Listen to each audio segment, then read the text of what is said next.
अस्सलाम वालेकुम Sindhi info channel में तव्हांखे हिकु दफ़ो ॿीहर भली कार चऊं था। ऐं अब्दुल कयूम हिन वीडियो में तव्हांखे असां ॻोठ जे करियाना दुकान वारे जो इंटरव्यू ॾेखारींदासीं। वीडियो खे लाइक ज़रूरु कजो जेकॾहिं तव्हांखे पसंदि अचे, ऐं जेकॾहिं तव्हां असांजे चैनल ते नवां आया आहियो त चैनल खे सब्सक्राइब कजो ऐं घंटी जे निशान खे बि क्लिक कजो जीअं असांजी हर वीडियो तव्हांखे सभ खां पहिरियों मिले। असां रोज़ानी जी बुनियाद ते का न का दिलचस्प मालूमात पोस्ट कंदा रहंदा आहियूं।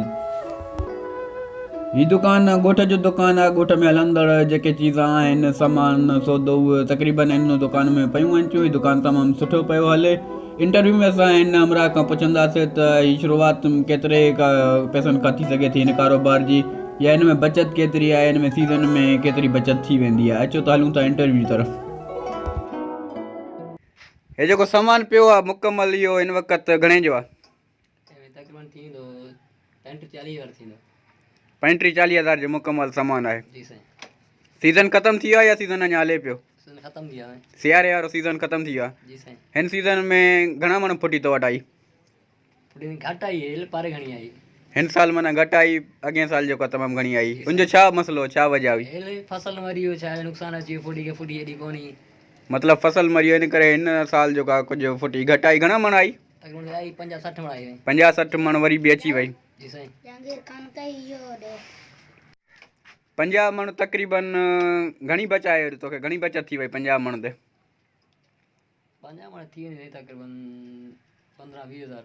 15-20 हज़ार तोखे बची आहे सीज़न में, मतिलबु सिर्फ़ु फुटी मां। जी साईं। ऐं सौदे जी अलॻि बचत आहे। जी साईं। हे शुरू जमल कयो कारोबार तूं करियाना स्टोर जेको आहे माना करियाना शॉप जेका ॻोठ में घणनि पैसनि खां शुरू कयो? 50 हज़ार खां शुरूआति माना 50 हज़ार खां कई। जी साईं। घणा साल थी विया? 4-5 साल थी विया हूंदा। कीमत निकिरी वई हूंदी? कीमत वधीक कढी आहे। कीमत खां वधीक कढी आहे। जी साईं। ॿियो हिकिड़ो तुंहिंजो भाईवार बि आहे हिन में? जी साईं। अमाला खान आहे दुकान जो जेको आहे मालिक उहो आहे, तूं दुकानु हलाईंदो आहे। जी साईं। हिन सीज़न जी टोटल बचति घणी थींदी तोखे अंदाज़ो ॿिन्ही खे? साईं तक़रीबन 80-90 हज़ार थींदी। 80-90 हज़ार बची वेंदा। 40 हज़ार तक़रीबन तोखे अची वेंदा। हा 40-45 हज़ार हिकिड़े ॾींहुं। 40-45 हज़ार अची वेंदा। जी साईं। मतिलबु जेको नओं शुरू कारोबार करे त केतिरनि पैसनि खां शुरू करे ऐं कीअं करे? साईं जेतिरा जो करे भले 50 हज़ार वधीक करे सघंदा, 50 हज़ार करे सघंदो आहे। 50 हज़ार खां शुरूआति थी सघंदी आहे मतिलबु? जी साईं।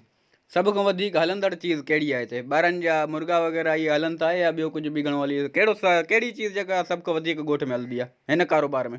सभु हलंदियूं आहिनि, चिप्सां ई घणो हलंदा आहिनि, बिस्किट बि हलंदा आहिनि। बिस्किट ऐं चिप्सां? जी साईं। तुंहिंजो मतिलबु इहो चवणु आहे त जेतिरी चिप्सनि जूं वैरायटियूं घणियूं हूंदियूं ओतिरी हालत थी वेंदी? हा चिप्सनि जो आहिनि घणियूं न आहिनि।